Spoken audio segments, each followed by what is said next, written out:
Hello guys, this is Matrix Ray, and I'm showing you some resolution comparisons between native 1440p versus native PS2. I will also be doing some frame rate testing and show you guys the best settings for second sight. We are using large frame buffer, a custom resolution of 2560 by 1440p, native, 16 times the anisotropic filtering, min mapping is on automatic, full direct 3D recommended, and we are using 16 times MSAA with skipdraw set to 1. With 16 times MSAA set at 1440p, the game costs 1.5 gigabytes of video RAM, which is really nice. And we are using skipdraw to eliminate a artifact that we don't want, so an unwanted artifact, and also fixes up the blur that the game has. Some strange blur that we don't want either, that is fixed by setting it to 1. You could probably set it to other ones, like other values like 3 or 4, and it would work too. Haven't tried. Shader configuration, we have texture filtering of display and FXAA shader on, using bilinear PS2 and direct 3D hardware, yes. Now, second sight uses an engine that does not like this hack, so you cannot use MTVU.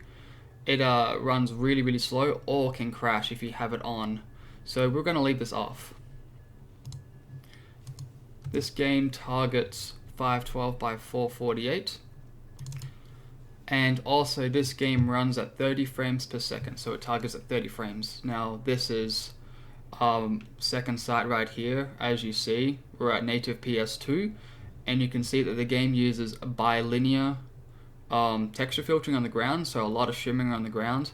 Since the low pixel density is already really low on this game, it looks very blurry, and there's a lot of aliasing everywhere on the bricks and everything like that. Now let's have a look at 1440p. Now this is native 1440p at 16 times MSAA. The game looks very nice and sharp.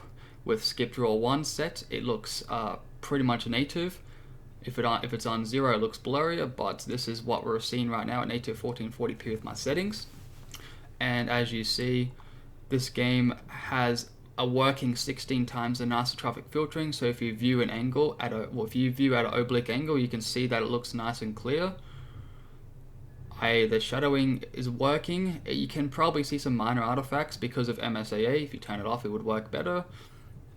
And let's have another look at native PS2. So here's native PS2. Here is native 1440p. Native PS2. Native 1440p.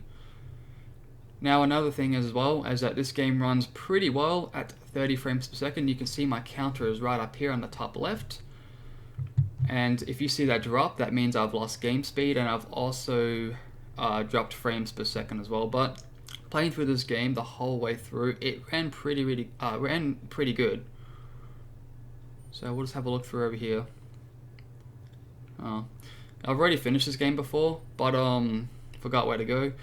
But I can't really do much frame rate testing here, but just if you're running this game at 30, it runs really well with no slowdown. I have a 3.33 gigahertz CPU with 6 cores, and it runs really good. But that's basically about it. Thank you guys for watching.